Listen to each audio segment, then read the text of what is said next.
you take all these classes and learn all this stuff about how to get like quality leads, because who cares? Like some companies are out there saying, you got 1,000 calls, but they're listing them on banner ads for, children's Play-Doh, and they just want the click through. Where if you're sending quality leads and then they're not converting them, it makes you look bad.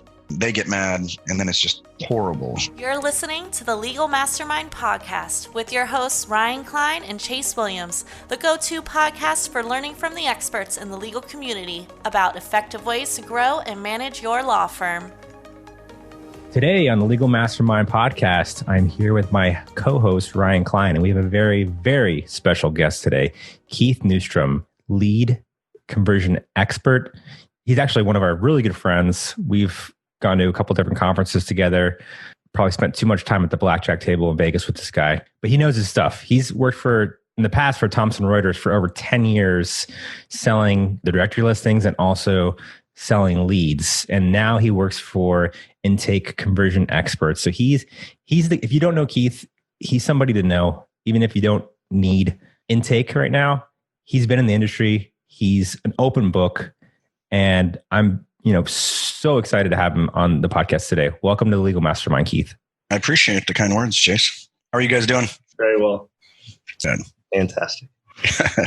So Keith, do you want to give us a little bit more of a background about what you actually did over at FindLaw and Thomson Reuters for over 10 years, helping lawyers bring in new cases outside of the traditional, and this is, if people that aren't familiar with like directories or purchasing leads, outside of the traditional PPC or SEO or other social marketing tactics to bring in leads. What's that process kind of like? And we kind of want to hear your story of like how it evolved and where you think it's at right now. Yeah, absolutely. I initially started with Law Info. We would go through the directory. It was pretty small back then. It was like a $3 million company, just a bunch of sales reps that would, try to promote the Law Info directory and a little bit of the Abogado directory. So basically focused on personal injury, criminal, family law, and we would sell off of the long tail searches, which is where a majority of the conversions would actually happen. And it did extremely well, so much so that Thomson Reuters ended up buying us, and we became a part of FindLaw. From there, we started quite a big transition, I would say. So yeah, we got acquired, and then Andy Rogers came in, who was phenomenal. Took our team from selling a minute amount, especially compared to FindLaw, which was our biggest competitor at the time, to astronomical numbers, in my opinion. Everybody profited, and the whole team did very well. The Law Info directory skyrocketed. They also had a great team that helped with the SEO, backlinks, everything else. And we became part of the FindLaw family, or at least that's what they told us. And they started helping us. Yeah, and so the directory was one really good way to get additional clients that were live on the phone. I think 9 out of 10 of the contacts were calls compared to email, which everybody knows a live contact is way better than just an email or a form fill.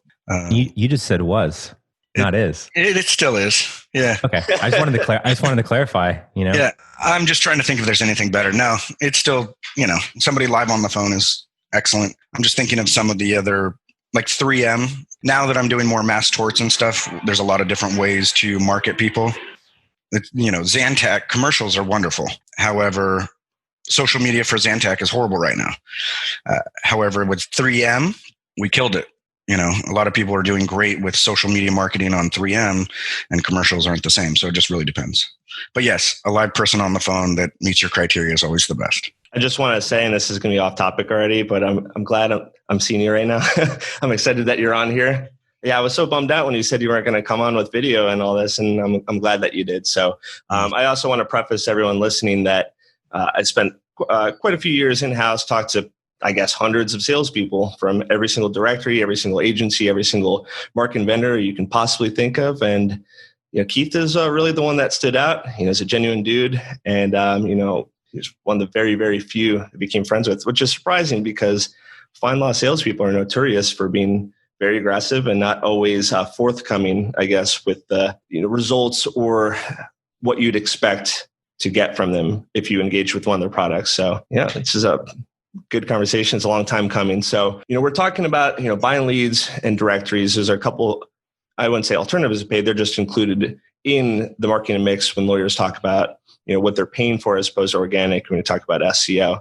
And we're talking about this 10 years ago, and of course they still exist today. So it has to be that they still work to an extent. I mean, they may not be exactly the same as they were 10 years ago, as opposed to like Yellow Pages, print isn't where it used to be, of course, but directories and paid leads are. So why do you think that, maybe let's just start with directories and what you know about directories.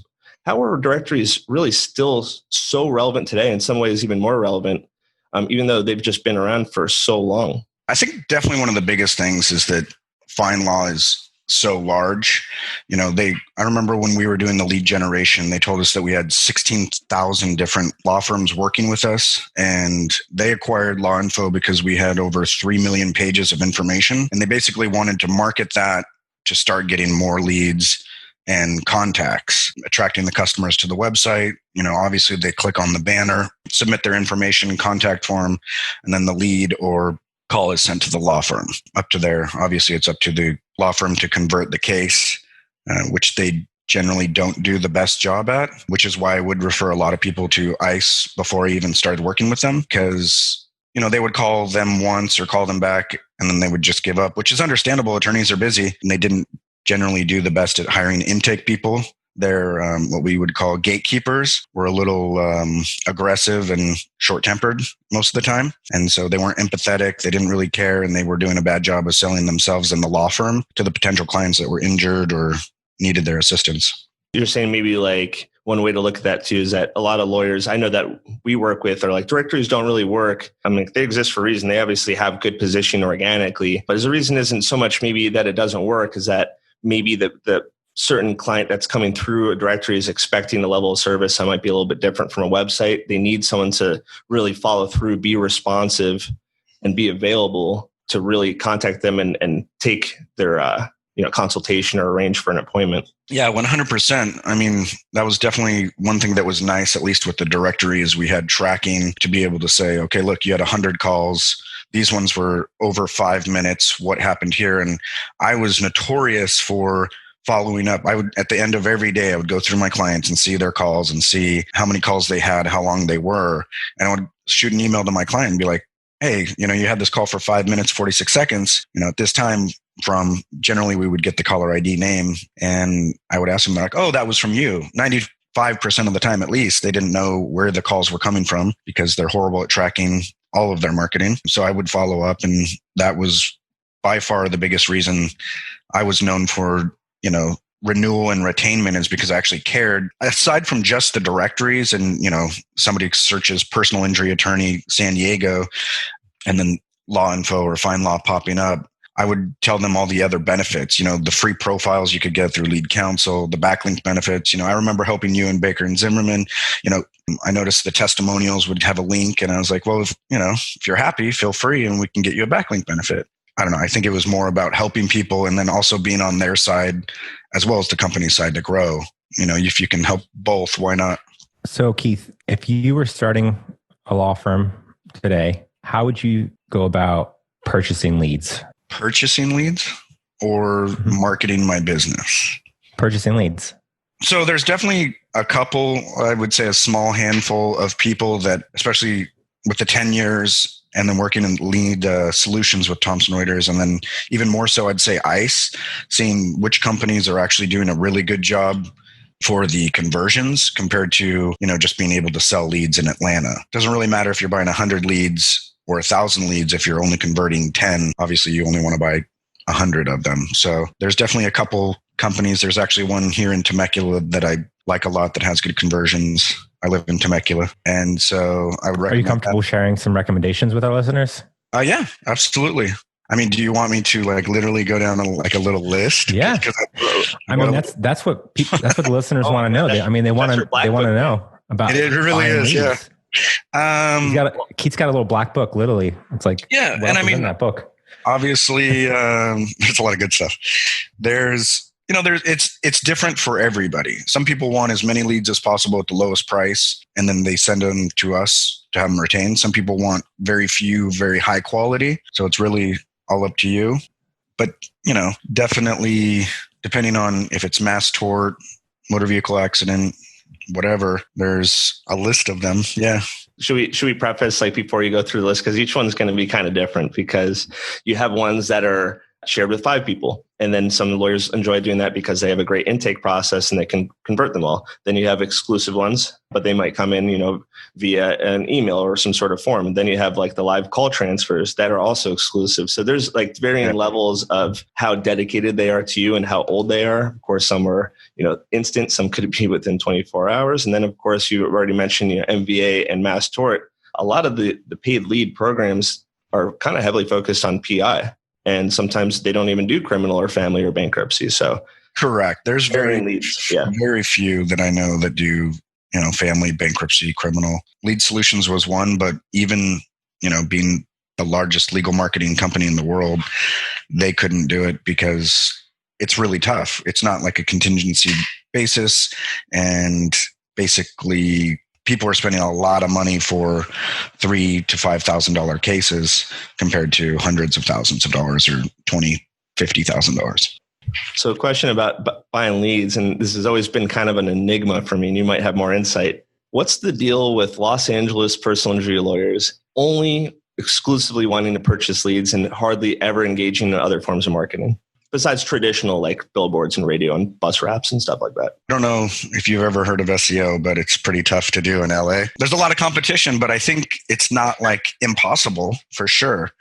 I mean, Wilshire Law Firm is fairly new and they're dominating. I'm sure you guys know a couple other ones. I mean, I've got a guy that he's kind of crazy about it, but he spends almost his whole day worried about SEO and his competitors. And, I think he's still up there for car accident attorney, Los Angeles. It just really depends. But I mean, also, I think you should do both personally, because once your website is generating your own leads, that's $200, $300, $500 a lead that you're saving, generating yourself. I always recommend, the whole, you do the whole package, because you can get some leads from PPC. You get some from organic, because there's the people that know it's PPC and don't want to go to PPC. And then you get the leads that people don't know is even your company. And then some people like the ones where you buy one lead and share it with 5 people and hope you're going to retain them before the other people. So are you comfortable sharing some recommendations? Absolutely. Yeah. Not going to let it go, man. Yeah. No. If I was listening to the podcast, that's what, this is why I'm listening. Yeah. This is the little secrets that we're not going to... I just don't want to hurt anybody's feelings, but I do have some great people out there. I just don't want to do a massive list, but it's pretty substantial. I mean, from Shield Legal, Prospects Digital, definitely Open Jar is a good one. I would highly recommend that one. Case Legal Media, Ad Mediary. Brian Roush has been great. He's done a lot of great work for my clients. And one of my biggest things is just making sure my clients are happy, or technically their clients, both, but that they're getting a good ROI and that they're happy with everything that's going through, because it doesn't necessarily matter if they're getting the 100 leads in Denver, Colorado, where nobody else can get them if they're not converting. And really the interesting thing about buying leads is that essentially they're doing a lot of the marketing you could possibly be doing on your own, but they're just maybe potentially doing it better at a larger scale. So it's not like these lead sources aren't engaging in paid social or pay-per-click, or might even have their own SEO going on. It's not like typically a magical way they're getting leads that's so proprietary that you'd never be able to figure it out. They're just kind of filling that gap ahead of time and just kind of selling it packaged to you. Exactly. And when I was working for the corporate company, we would obviously buy nationwide. And so when you're buying at that large of a scale, you get a discount and then you can make a profit that way. Problem I think that we had is that we were charging $175 per lead anywhere in the United States, which doesn't make any sense to me. In Montana, it's probably not the same to cost acquisition for a motor vehicle accident lead as it is in LA. And then with buying leads, and I know we're focusing a little bit more on PI, but that's just kind of how it is on that side. You're not going to typically, and I could be mistaken because you're talking about a lot of different sources and they have their own different ways of doing things. But you and I both know, and Chase knows too, that PI lawyers, when you talk to them, they're like, I want that 18-wheeler. I want that catastrophic injury. I want, some serious stuff to go down. I mean, the 18-wheelers aren't always or almost ever going to come in this way. You're talking about some of the more minor things, possibly people that went to some law firms and got turned down and now went to somewhere else to see if they can potentially get representation. So is it traditional to see maybe cases that definitely have value, but dealing with not always the most ideal cases in this situation? Yeah, and you hit the nail on the head when you said that everybody's looking for the catastrophic incident. And I would even, when I was working with lead solutions, is I would tell them that, they're like, oh, I want, serious injury only. And I would go, yeah, everybody does.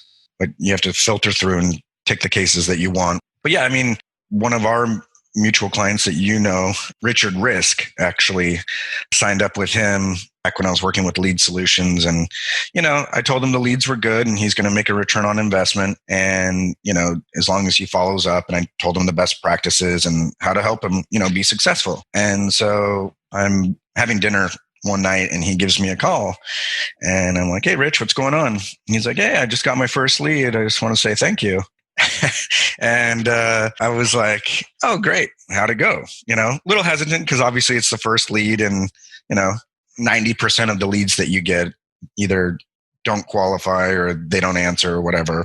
His very first lead was a brain injury case where a lady got hit on a moped by a truck in the drive-through of Jack in the Box. So I was like, are you kidding me? And he tells me this detailed story about how she was sitting on the moped, she gets hit, and then he didn't even know that they probably had a camera there. So I told him that. And so he called to find out if they had the video of it to help. But he went to visit her and she lifted up the back of her hair and she didn't have like her scalp there. And she's like, you want to feel my brain? And he's like, sure. So he felt her brain. And so he keeps going down the story. And he tells me that, he's telling her, this is very traumatic. You must be very sad. Like, what are you feeling because of this? And her response was, feelings? I don't have any feelings. So not only was it, physical, it was brain damage as well. And that was his very first lead. And I go, oh my gosh, sad for her, great for you. And he's like, I was kind of freaking out because I was like, that's going to pay for this campaign and many more, if everything goes through. And he's like, what do you mean? You said these leads are great. And then I was like, you're seriously going to have an expectation of having these kind of leads moving forward? Are you crazy? So, it's tough, but I think if you set the right framework and you tell them, the right expectations, which a lot of people don't, unfortunately, then you set them up for success. I would always rather underquote and over deliver than the alternative, because if I tell them we're converting at a 77% and we convert at a 93%, which is a real average, then they're stoked. You just made me think of something I like to call the FindLaw conspiracy, if you want to entertain me for a moment. So and I might keep this in, I might not, but is it true that FindLaw kind of has this process where with lead solutions and even their SEO, that if people start complaining or people aren't happy, or in the beginning, just to kick it off in the right foot, that they go out of their way to deliver specific leads?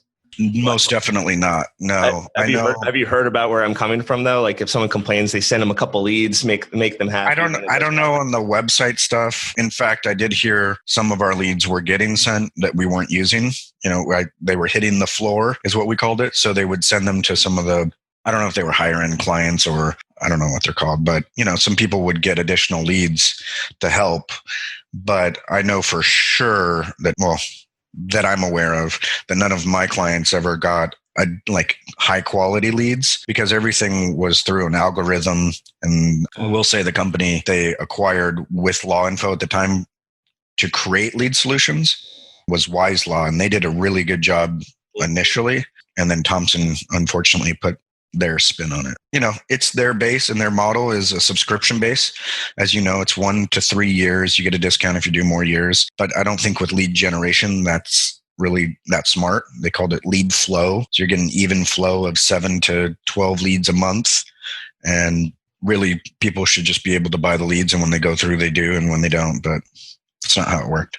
Even flow, like the famous Pearl Jam song. Exactly. Directories, of course, are interesting. It's like it goes back to being able to be available, because it's kind of like a whole other mindset that those people filling out those forms, because when you see like 4 or 5 lawyers next to one another, it's easy for you to be like contact. It's almost like leads. Who's going to get to them first? The thing with directories is one thing that hasn't changed are their packages. So like doing like platinum and silver and gold. And do you think that there's any reason to do a directory if you're not going to be platinum or the highest position in directory? Is it a waste if you're not at the top there? If you get a backlink benefit, I think it's probably still okay. There was a couple that I definitely was against and wouldn't even offer. There was like counties, not unless it was criminal law, because some people do search for by county for an attorney for criminal. But aside from that, it was just so low, it wasn't worth it. I mean, at the end of the day, it all comes down to what kind of ROI you're making. And I used to tell people, if you're not making at least like 5-to-1 return on investment, it's probably not worth your time and money. But yeah, I mean, it's a holistic approach, which you guys know is if you get a nice backlink from FindLaw, Law Info, whatever, it's going to help. But I'd say the top 4 or bust. That's interesting. I haven't thought about that from directory standpoint for a while. And all of our listeners, directories really can't apply to all law firms. I know that every directory does it for any B2C you can possibly imagine. They have like aviation law, they have eminent domain, they have administrative law. They'll do it for everything. And that being said, I'm pretty sure most directories have some sort of B2B directory too. They probably do it for taxation and corporate law and mergers and acquisitions. So, but yeah, they will sell you every which way they can, county-wise, city-wise, statewide, getting really granular. So of course they'll do a criminal defense, but then they'll do assault and battery. So they'll sell you every little package, however they can do it. I mean, that's another reason why Thomson acquired Law Info, is because we owned Abogados, and they blew that market up. We probably, I would say, at least over 100 times in sales minimum since I was with Law Info. I mean, we didn't really hit it very hard because it was so inexpensive. It wasn't really worth my time. And even back then, there wasn't a ton of people that were marketing for Spanish, except for in like Miami and San Diego. But yeah, they did blow that up for sure. I think one thing to mention too is buying leads is great. And you kind of touched on it before. But circling back to where you're at in your career right now is intake and how important that is. So if you're looking to increase the leads and the amount of cases you're signing up in your firm, you really need to make sure you have the entire follow-up process, the intake process, the tracking. These are all like important things I think you touched on that I think you really got to stress, is like knowing where the leads are coming from so you can double down on what's working and then cut the stuff that's not working. That's huge. And then to your point, intake. So I know that do you want to give ICE a little plug right now? Just talk about what you guys do. Because I think there's, even if someone isn't interested in intake, as far as like, hey, maybe I have this capability at my firm and I'm not really doing, I'm just having somebody answer the phone and take a message. Yeah. Right? And that's not intake. That's one of the biggest things that I found, aside from when I was with Thomson for the lead solution side, is that the attorneys weren't following up, is just that they're already making a very significant amount of money. And so the intake is something that they're like, what, does it really matter? And they're trying to fill up a bucket with a lot of holes. And when you add like a really good intake team, that bucket obviously plugs a lot of those holes. It fills up faster and you're making substantially more money. I mean, that's definitely one of the biggest things you can do, because I'm sure, as you guys know, as an SEO company, is that you're sending, really good quality leads. You take all these classes and learn all this stuff about how to get like quality leads, because who cares? Like some companies are out there saying, you got 1,000 calls, but they're listing them on banner ads for, children's Play-Doh, and they just want the click through. Where if you're sending quality leads and then they're not converting them, it makes you look bad.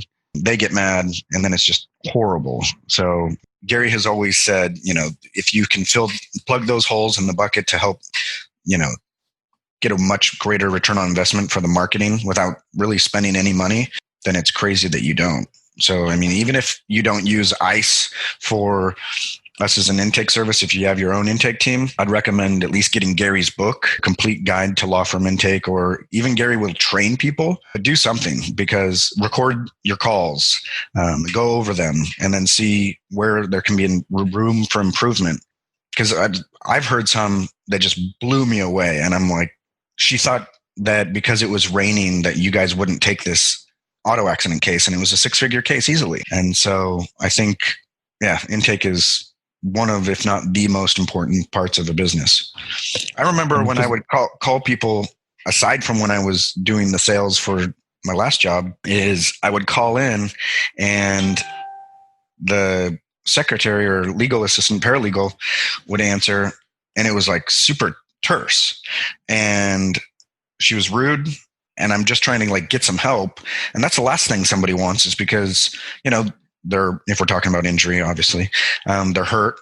They're trying to get help. So one thing that we always stress on is that our team is very empathetic, and we also reassure the potential clients that they're making the right choice for choosing the law firm that we're assisting, because a lot of people are nervous. Not a lot of people have had to call a law firm and seek assistance, and when they do, they're intimidated by attorneys, that kind of stuff.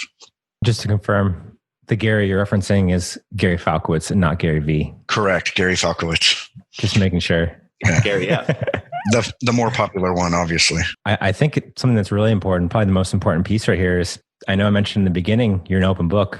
So if anybody wants to pick your brain about any of these things, I know from personal experience, you're more than happy to chat about anything as far as, outside of intake or just to help. You're like one of those guys that'll just help out and not ask for anything in return. 100%. What's the best way that people can reach out? So like your cell phone, home address, what's the best way? Probably my email would probably be best. Could do my personal one, I suppose, which is newstromk@gmail.com. Last name, first initial, or knewstrom@intakeconversion.com. I don't know if you guys can post that with your stuff. But yeah, I generally give out my cell phone, and I'm working almost 24 hours a day. So if anybody needs anything, I'm happy to help. KeithNewstrom.com also. Thanks for listening to the Legal Mastermind podcast. If you're interested in working with Ryan and Chase, please email mastermind@marketmymarket.com. Make sure to join the free mastermind group for growing and managing your firm at lawfirmmastermind.com. Ryan Klein and Chase Williams are the managing partners at Market My Market, one of the top legal marketing companies in the United States.